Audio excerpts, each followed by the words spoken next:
Hello everyone, एक बार फिर से आप सभी का स्वागत है क्वेश्चन बॉक्स यूट्यूब चैनल पर, जहां हम एक बार फिर से हाजिर हैं एक नई कहानी लेकर के जिसका नाम है the boy who cried wolf. आपने बचपन में ये कहानी बहुत सुनी होगी जिसमें एक बच्चा या एक चरवाहा भेड़िया भेड़िया चिल्लाता था जबकि वहाँ कोई भेड़िया नहीं रहता था, और जब भेड़िया आया तो कोई उसकी मदद के लिए नहीं आया। और आज हम इसको इंग्लिश में डिस्कस करने वाले हैं। हम समझेंगे कि किस प्रकार से आप इंग्लिश से हिंदी में ट्रांसलेट कर सकते हैं, और साथ ही हम जानेंगे कुछ ज़रूरी नियम। तो आइए शुरू करते हैं। सबसे पहले जो टाइटल है उसको डिकोड कर लेते हैं, the boy who cried wolf. देखिए, to cry wolf, to cry wolf एक इडियम है। इडियम होता है मुहावरा, एक मुहावरा है जिसका मतलब ये होता है टू गिव फॉल्स अलार्म, यानी कि झूठा अलार्म बजाना, छूटे मतलब बिना मतलब ही लोगों को सचेत करना। या फिर इसको आप इस प्रकार से समझ सकते हैं कि जब आपको सहायता की जरूरत ना हो तब भी झूठ मूठ के बहाने बना करके सहायता के लिए पुकारना, और जब जरूरत हो तो कोई ना आए। अब आप ये समझ सकते हैं कि टू क्राई वॉल्फ इसी कहानी से लिया गया है। जो इडियम की उत्पत्ति है वो इसी कहानी से ली गई है। आइए अब शुरू करते हैं अपनी कहानी। वंस का मतलब होता है एक बार या एक समय। देयर वॉज अ बॉय, एक लड़का था। हु बिकेम बोर्ड, जो हो रहा था बोर्ड। यहाँ जो है बोर्ड वो एडजेक्टिव है जो कि विशेषता बता रहा है होने की। बोर होना, खुश होना। तो बोर और खुश वो एडजेक्टिव हैं, जबकि होना क्रिया है। बिकेम, बिकम की सेकंड फॉर्म है जिसका मतलब होता है होना। तो एक बार एक लड़का था जो कि बोर हो रहा था। वैन, जब ही वाच्ड ओवर, वाच्ड ओवर होता है निगहबानी, निगहबानी करना या फिर देखभाल करना। जब वो देखभाल कर रहा था the village sheep grazing on the hill side, जो गांव की शीप, जो गांव की भेड़ें थी। ध्यान दीजिएगा, शीप का कभी भी शीप्स नहीं होता, सिंगुलर भी शीप। अगर आपको एक शीप को, एक भेड़ को रिप्रेजेंट करना है तब भी आप शीप ही लिखेंगे, और कई सारी भेड़ों को रिप्रेजेंट करना है तब भी आप शीप ही लिखेंगे, शीप्स नहीं होता है, ये ध्यान दीजिएगा। ग्रेजिंग होता है चरना। तो जब उसने देखा या जब वो निगहबानी कर रहा था किनकी, जो गांव की भेड़ें थी, grazing on the hill side. Hill side होता है ढलान, पहाड़ी का ढलान। तो पहाड़ी ढलान के ऊपर जब जो गांव की भेड़ें थी वो चर रही थी, और उनको जो लड़का उनकी निगहबानी कर रहा था वो उनको देख करके बोर हो रहा था। तो यहाँ तक अब हमने समझ लिया। टू एंटरटेन हिमसेल्फ, एंटरटेन होता है मनोरंजन। तो उसने खुद का मनोरंजन करने के लिए ही सैंग आउट। हमने कल की अपनी स्टोरी में समझा था कि सिंग की सेकंड फॉर्म होती है सैंग, जिसका मतलब होता है गाना। तो उसने गाना गाया क्या, या वो चिल्लाया। समझ लीजिए क्या। वोल्फ, वोल्फ भेड़िया भेड़िया। The wolf is chasing the sheep, जो भेड़िया है वो भेड़ों का चेज होता है पीछा करना। और हमने पढ़ा है कि इज आर एम के साथ में वर्ब की फर्स्ट फॉर्म और उसके साथ आईएनजी का यूज किया जाता है। तो the wolf is chasing the sheep, जो भेड़िया है वो भेड़ों का पीछा कर रहा है। आगे फिर व्हेन द विलेजर्स, जब जो गांव वाले हैं, हर्ड, हर्ड होता है वर्ब हियर जिसका मतलब होता है सुनना, उसकी सेकंड फॉर्म होती है हर्ड। तो जब गांव वालों ने सुना द क्राई, चिल्लाने की आवाज। ठीक है, क्राई आपने सुना भी होगा, रोने में भी होता है, तो चिल्ला चिल्ला के रोने में भी आप क्राई का यूज कर सकते हैं, और चिल्लाने में तो क्राई का यूज होता ही है। तो जब गांव वालों ने उसकी चिल्लाहट सुनी तो दे मतलब विलेजर्स, केम आए, रनिंग दौड़ते हुए। केम है वर्ब कम की, कम होता है आना, उसकी सेकंड फॉर्म है केम, आए दौड़ते हुए। अप द हिल, कहाँ दौड़ते हुए आए वो, पहाड़ी के ऊपर, चट्टान के ऊपर, जहां पर वो चरवाहा बकरियों को, इनको भेड़ों को चरा रहा था। तो किस लिए आए, टू ड्राइव। हमने कल भी पढ़ा था कि टू के साथ में वर्ब की फर्स्ट फॉर्म का यूज किया जाता है। To drive the wolf away, to drive और उसके साथ में अवे। तो इसका मतलब हो जाएगा, ये एक फ्रेजल वर्ब है जिसका मतलब है दूर भगाना। तो किसको दूर भगाने के लिए आए? वो जो भेड़िया है उसको दूर भगाने के लिए। क्यों? क्योंकि जो चरवाहा है उसने चिल्लाया था भेड़िया भेड़िया, और उसको सुन करके जो गांव वाले हैं वो पहाड़ी के ऊपर आए थे। बट लेकिन when they arrived, जब वो आए, अराइव होता है आ पहुंचना, तो जब वो आ पहुंचे, दे सो, सी की सेकंड फॉर्म होती है सो, दे सो, उन्होंने देखा, नो वुल्फ, कोई भी वुल्फ उनको, कोई भी भेड़िया उनको नहीं दिखाई दिया। The boy was amused, amused होता है प्रसन्नचित होना या फिर खुश होना, मनोरंजित होना। तो जो बच्चा है, जो लड़का है, वो प्रसन्नचित हुआ, खुश हुआ, when seeing their angry faces, angry होता है क्रोधित। तो जो उनके गुस्सैल चेहरे थे, किनके? जो गांव वाले उसको बचाने के लिए आए थे, उनके गुस्सैल चेहरे को देखकर जो बच्चा है, जो लड़का है, चरवाहा है, वो काफी प्रसन्नचित हुआ, खुश हुआ। फिर आगे बात आती है, don't scream wolf boy warn the villagers. जो गांव वाले हैं उन्होंने वार्न किया, यानी कि चेतावनी दी, किसको? बॉय को। क्या कहा उन्होंने? कि लड़के बिना मतलब में भेड़िया भेड़िया मत चिल्लाओ। When there is no wolf, यानी कि जब कोई भेड़िया नहीं है तब बिना मतलब भेड़िया भेड़िया मत चिल्लाओ। और उसके बाद they angrily went back down the hill, और उसके बाद वो पहाड़ी से नीचे वापस, जहां से वो आए थे, वो वापस वहां को चले गए। दे एंग्रीली, वो क्रोधित होते हुए, एंग्री होता है क्रोधित होना। वेंट बैक, जहां से वो आए थे वो वापस चले गए। वेंट जो है वो वर्ब गो की सेकंड फॉर्म है, तो गो बैक होता है वापस जाना। जैसे था साइमन गो बैक, तो साइमन वापस जाओ, तो यहां पर हो जाएगा गो बैक का मतलब है वापस जाना, डाउन द हिल, पहाड़ी से नीचे, क्योंकि वो पहाड़ी के ऊपर आए थे ना। जो चरवाहा था वो पहाड़ी के ऊपर अपनी जो भेड़े थे उनको चरा रहा था, वहां से उसने चिल्लाया कि भैया भेड़िया आ गया। तो गांव वालों ने जब उसकी चिल्लाहट सुनी तो वो ऊपर आए, उन्होंने देखा कि वहां तो कोई भेड़िया है ही नहीं। तब उन्होंने उसको चेतावनी दी कि ऐसे मत करो। फिर आगे समझते हैं क्या हुआ।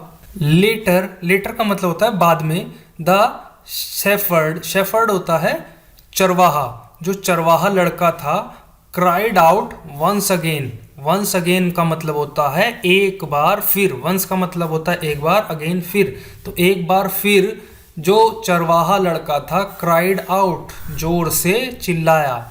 Wolff, wolf, the wolf is chasing the sheep, भेड़िया भेड़िया, भेड़िया जो भेड़े हैं उनका पीछा कर रहा है। टू हिज अम्यूजमेंट, अपने जो उसकी खुशी है उसके लिए या खुश होते हुए, ही लुक्ड ऑन, उसने देखा, क्या देखा? कि एज, जैसे ही, the villagers came running up the hill to scare, scare होता है डराना, द वॉल्फ अवे। तो उसको ये देख करके बड़ी खुशी हुई जब उसने देखा कि जो विलेजर्स हैं वो फिर से आए, दौड़ते हुए आए पहाड़ी के ऊपर। किस लिए आए? To scare the wolf away, जो भेड़िया है उसको डराने के लिए, डरा करके भगाने के लिए ऊपर आए। वो उसको देख करके ये बड़ी खुशी हुई। यहाँ इसका मतलब होगा उसको बड़ी प्रसन्नता हुई। आगे बढ़ते हैं। As they saw there was no wolf, तो जैसे ही उन्होंने देखा, देयर वाज नो वुल्फ, कि वहां कोई भी भेड़िया नहीं था। देयर वाज नो वुल्फ का मतलब है कोई, वहां कोई भी भेड़िया नहीं था। दे सेड स्ट्रिक्टली, स्ट्रिक्ट होता है कठोरता, उन्होंने कठोरता से कहा। सेव योर फ्राइटेंड क्राई, तुम्हारी जो ये फ्राइटेंड होता है डर से भरी हुई, है ना। तो ये जो तुम्हारी डर से भरी हुई चिल्लाहट है, जो तुम ये ऐसे झूठ मूठ से चिल्ला रहे हो, ये डर भरी चिल्लाहट के साथ, इसको बचा करके रखो। कब के लिए, क्यों बचा करके रखें? For when there really is a wolf, तब के लिए जब वास्तव में, रियली होता है वास्तव में, वास्तव में देयर इज अ वॉल्फ, जब वास्तव में कोई भेड़िया हो या वास्तव में एक भेड़िया, ए वॉल्फ का मतलब हो जाएगा एक भेड़िया, तो तब के लिए अपनी जो ये चिल्लाहट है, डर भरी चिल्लाहट, इसको संभाल करके रखो। डोंट क्राई वॉल्फ, तो यहाँ जो है ये क्राई वॉल्फ का मतलब ये नहीं है कि भेड़िया चिल्लाया, तो इसका मतलब होगा डोंट गिव फॉल्स अलार्म, झूठा अलार्म मत बजाओ या झूठी चेतावनी मत दो। When there is no wolf, जबकि देयर इज नो वॉल्फ, कोई भी भेड़िया नहीं है। But the boy grinned at their words, लेकिन जो लड़का है वो ग्रिंड होता है मुस्कुराना, तो जो लड़का है वो मुस्कुराया किस चीज़ पे, एट देयर वर्ड्स, जो गांव वाले थे उन्होंने जो ये वर्ड्स कहे थे क्या, कि save your frightened cry for when there really is a wolf, इस बात पर वो जो लड़का है वो मुस्कुराया। जबकि दे कौन, गांव वाले, वाग्ड चल पड़े, ग्रम्बलिंग होता है बड़बड़ाते हुए, grumbling down the hill once more, एक बार फिर से बड़बड़ाते हुए पहाड़ी से नीचे की तरफ चल पड़े, कौन, गांव वाले। अब आगे लेटर, उसके बाद में, the boy saw a real होता है असली, वोल्फ, जब बाद में जो लड़का है उसने देखा एक असली भेड़िया। स्नीकिंग होता है ताक झांक करना या फिर किसी आड़ के पीछे से छुप करके देखना, तो स्नीकिंग अराउंड हिज फ्लॉक होता है झुंड किसका, यहाँ पर भेड़ों का। बाद में लड़के ने एक असली भेड़िए को देखा जो कि उसके फ्लॉक, उसके झुंड को चोरी छुपे देख रहा था। अलार्म्ड, भौचक्का हुआ, यानी कि अब बात आ जाती है कि जो चरवाहा है, लड़का है, वो अलार्म्ड हो चुका है, यानी कि चकित हो चुका है वो। He jumped on his feet, he jump होता है कूदना और ईडी इसकी सेकंड फॉर्म है। He jumped on his feet, वो अपने पैरों पर कूदा या फिर अपने पैरों पर उठ खड़ा हुआ। एंड और क्राइड आउट, जोर से चिल्लाया, जितनी as loud as he could, as loud as मतलब जितनी जोर से वो चिल्ला सकता था वो उतनी जोर से चिल्लाया। वोल्फ भेड़िया। बट द विलेजर्स, लेकिन जो गांव वाले थे, थॉट थिंक का मतलब होता है सोचना और थॉट मतलब सेकंड फॉर्म जिसका अर्थ हो जाएगा सोचा। तो लेकिन जो गांव वाले हैं उन्होंने सोचा। ही वॉज फूल होता है मूर्ख बनाना, तो कि वो मूर्ख बना रहा है। दैम मतलब गांव वालों ने सोचा कि जो लड़का है, ही जो है वो बॉय के लिए यूज हुआ है और जो यहाँ पर दैम है वो विलेजर्स के लिए यूज हुआ है। तो जो गांव वाले हैं उन्होंने सोचा कि लड़का उनको एक बार फिर से बेवकूफ़ बना रहा है। एंड सो का मतलब होता है इसलिए, और इसलिए they did not come to help. ये है दे जो है ये विलेजर्स के लिए है। डिड के साथ में नॉट, और डिड के साथ हमने पढ़ा है कि वर्ब की फर्स्ट फॉर्म आती है। Did not come to help, सहायता के लिए नहीं आए। सहायता के लिए तो वो नहीं आए। अब आगे देखते हैं क्या हुआ। एट सनसेट, शाम के समय या फिर संध्या के समय, द विलेजर्स जो गांव वाले हैं, went looking for the boy, लड़के को ढूंढने के लिए। वेंट लुकिंग फॉर होता है खोजने के लिए गए। हु जो कि हु किसके लिए यूज हुआ है, बॉय के लिए, तो who had not return, had के साथ में वर्ब की थर्ड फॉर्म का यूज किया जाता है। ये है पास्ट परफेक्ट टेंस, तो जो कि नहीं लौटा था। विद देयर शीप, यहाँ पर देयर नहीं आना चाहिए था विद हिज, क्योंकि यहाँ पर ये जो हिज यूज हुआ है वो लड़के के लिए यूज हुआ है। आप बॉय के लिए देयर यूज नहीं कर सकते, उनका यूज नहीं कर सकते, उसका। विद हिज शीप, जो कि अपनी भेड़ों के साथ लौटा नहीं था। तो शाम के समय गांव वाले उसको खोजने के लिए निकल पड़े। When they went up the hill, जब वो यानी कि गांव वाले वेंट गए अप द हिल, चट्टान के ऊपर, पहाड़ी के ऊपर। दे फाउंड हिम वीपिंग, उन्होंने पाया। फाउंड का मतलब होता है पाना। ये फाउंड जो है ये फाइंड की सेकंड फॉर्म है, और एक फाउंड होता है, ये इसकी सेकंड फॉर्म होती है founded.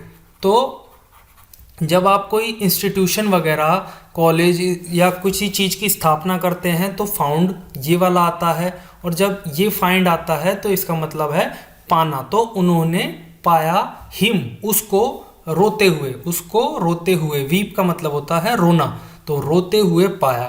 There really was a wolf there, the flock is gone, I cried out, wolf but you did not come, he wailed. Wail का मतलब होता है विलाप करना, रोना। तो उसने विलाप करते हुए बोला, क्या बोला? There really was a wolf here, यहाँ वास्तव में एक भेड़िया था या वास्तव में एक भेड़िया आया था। रियली मतलब वास्तव में, हियर मतलब यहाँ, और वॉल्फ के साथ में ए का यूज हुआ है। हमने कल की अपनी वीडियो में पढ़ा था कि देयर के बाद में जो हेल्पिंग वर्ब है वो सिंगुलर और प्लूरल इस बात पे डिपेंड करेगी कि उस हेल्पिंग वर्ब के बाद में जो हमारा बाद का ऑब्जेक्ट है वो है क्या। तो यहाँ पर ये वाज इसलिए आया है क्योंकि ये है ए वॉल्फ के लिए। अगर होता वॉल्व्स यानी कि प्लूरल होता तब फिर हम यहाँ पर वर का यूज करते, तो अभी वाज बिल्कुल ठीक है। फिर आगे है द फ्लॉक इज गॉन, जो झुंड है वो जा चुका है, यानी कि वो भेड़िया जो है वो उन सबको ले गया। आई क्राइड आउट, मैं चिल्लाया था, क्या चिल्लाया था? वॉल्फ, भेड़िया। But you did not come, लेकिन तुम लोग नहीं आए। यू डिड नॉट को आप ऐसे भी लिख सकते हैं, बोला वही जाएगा डिड नॉट ही, लेकिन इसको आप इस तरीके से शॉर्ट करके भी लिख सकते हैं। Wolf but you did not come, लेकिन तुम आए नहीं। ही वेल्ड, इसके बारे में हम लोग पहले ही बात कर चुके हैं कि उसने विलाप करते हुए यहाँ से लेकर के यहाँ तक की बात बोली। नेक्स्ट क्या हुआ? एन ओल्ड मैन, एक बूढ़ा आदमी। ओल्ड जो है वो वोवल से शुरू हो रहा है, तो हमने इसके साथ में एन का यूज़ किया है, और ये है आदमी। ये जो ओल्ड है ये इस आदमी की विशेषता बता रहा है, क्या? कि भाई ए यंग मैन भी हो सकता है, एन ओल्ड मैन भी हो सकता है। तो ये जो ओल्ड है ये आदमी की विशेषता, एडजेक्टिव है, क्वालिटी बता रहा है। वेंट गया, to comfort the boy, comfort होता है सहज करना, तो उसको ढांढस बंधाने के लिए या सहज करने के लिए गया। एज ही, जैसे ही, उसने, put his arm around him, जैसे ही उसने, ये जो उसने है या फिर ही है ये यूज हुआ है बूढ़े आदमी के लिए जो कि गया था बच्चे को या लड़के को कंफर्ट करने के लिए, सहज करने के लिए। उसने क्या किया? उसने रखी, पुट का मतलब होता है रखना, पुट, फर्स्ट फॉर्म भी पुट है, सेकंड भी पुट है और थर्ड भी पुट है। उसने रखी उसकी मतलब बूढ़े व्यक्ति ने अपनी जो बाजू है, अपनी आर्म को उसके ऊपर या उसके चारों ओर रखा।